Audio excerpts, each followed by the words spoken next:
What's up, y'all? Welcome back to another video. My name is Sharina, so don't forget to subscribe because you're gonna absolutely love my channel.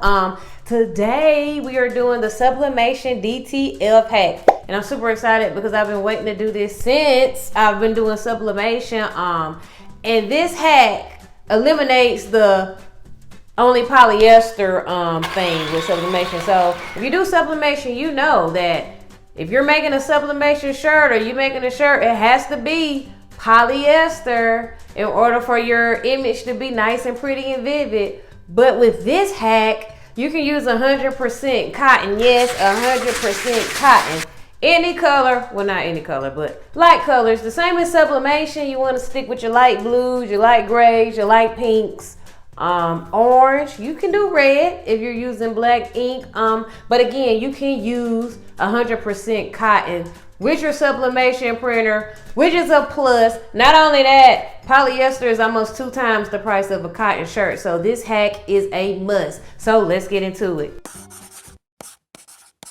The DTF kit that I'm using today is from CENDALE. Within this kit comes tape. You will need to tape down your film to a piece of paper if your printer doesn't accept the film. Not all printers have this issue, as well as your DTF powder. This powder goes on the back of your film. Once it's done printing, you want to sprinkle this on your image. It's like an adhesive.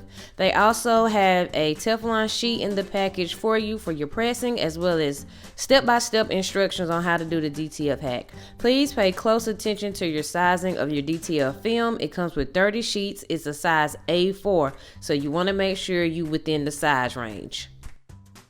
For this DTF hack, I decided to make a shirt and a tote bag. I'm using Silhouette Studio to print out my image. On the top left, you'll see this folder. This is to open up your file. And then you can find whatever picture that you want to use. I downloaded this image from Etsy. Also, this app, again, is Silhouette Studio and it's free. Once you have your image on your canvas, you can then resize it. So I'm going to resize it to a 10.5 width and an 8-inch height. Again, this app is free and I love using this app when doing my sublimation prints. Also, remember when resizing your image to stay within the A4 size range. Then we can go over to print.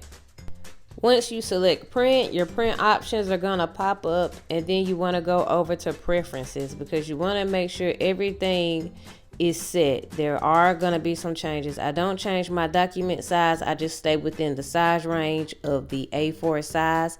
You want to make sure that your paper type is ultra premium photo paper glossy. That's the type that I use, and your quality is at standard. Also, under more options, click custom and then advanced. You want to make sure your color management is color controls, mode, Adobe RGB, and Gamma 2.2, and everything else is set to 0. Your high-speed printing should be turned off. It's the same as bi-directional printing, so you want to make sure that that is not checked. You want to turn that off. Then you can go up to maintenance and extended settings. These settings here, thick paper and envelopes, you want to make sure that that is checked. That's going to trick your printer into think you're printing something thick, and it's going to raise the wheel so that you don't have so much wheel marks on your image. And then you want to make sure your print density is -5. I've seen people go lower. That just takes away the boldness from your picture. And again, these settings is to ensure that you don't have those wheel marks through your ink, because the ink is wet and the wheel marks will still show up on your image. I still have that problem. Some people don't after they change these preferences, but I still do. But I will show you a trick to make sure you get rid of it, and then you can click print. Make sure to load your film in your printer the right way. It is labeled on the package. Pay close attention. I took the front of the printer off just so you can see the film being printed on. The ink is extremely wet. If you touch it, it will smear. Again, you will have some wheel marks. I do. I will show you how to fix that. Some people don't after the printer change, but again, I will show you. Also, for our tote bag, because we are making a shirt and a tote bag, all I did was resize that same image to a 5-inch width and a 5-inch height. And you want to do the same thing as we did for your first print for the shirt. The printer settings still should be the same. You shouldn't have to go back and change anything once you set the printer preferences, but sometimes you do, but just double check, and you want to do everything the exact same way we did the first print.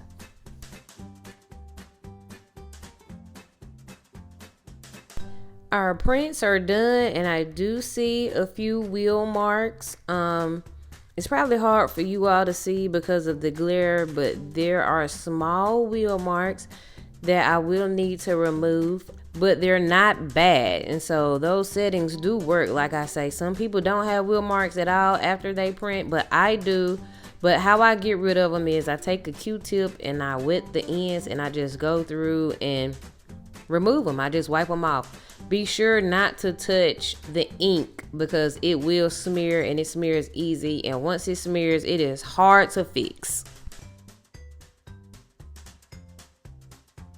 The next step is to add your DTF powder to your printout or your image. And I got this little basket from the Dollar Tree, and it makes it so much easier because the film will just lay flat down in there. You just want to add your powder to the back of your image, to the back where your ink is wet, and you want to make sure you get it all over your image. All over your image. You want to coat it very well and knock off the excess powder. Then you want to set your heat press to 385 and hover the heat plate over your images so that the DTF powder can crystallize. Once it's ready, it will look like this. Your powder should be completely dissolved and your colors should be more vibrant. For our shirt, we're going to be using this heavy cotton gilding shirt. Again, it's 100% cotton, and I went with this cream color. You want to preheat or pre-press your shirt before you press your image to get all the moisture out of your shirt. It also gets the wrinkles out too.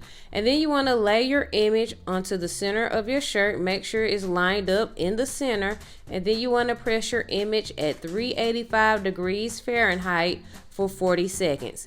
Also, you can use the Teflon sheet that was provided for you in the kit to cover your image as well. Once you're finished pressing your garments, you want to sit them to the side and let them cool off, because for this hack, it is a cold peel. You want to make sure that your garments are cool to the touch before you peel the film away, before you reveal your image. And then we're going to do the same process we did with the shirt. For our tote bag, we're going to pre-press it, get the moisture out, and then we're going to press it again at 385 for 40 seconds because our tote bag is also 100% cotton.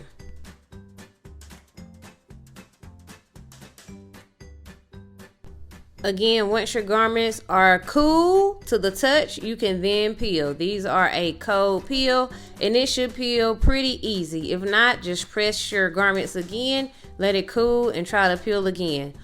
As you can see, the colors stand out. They're nice. They're vibrant.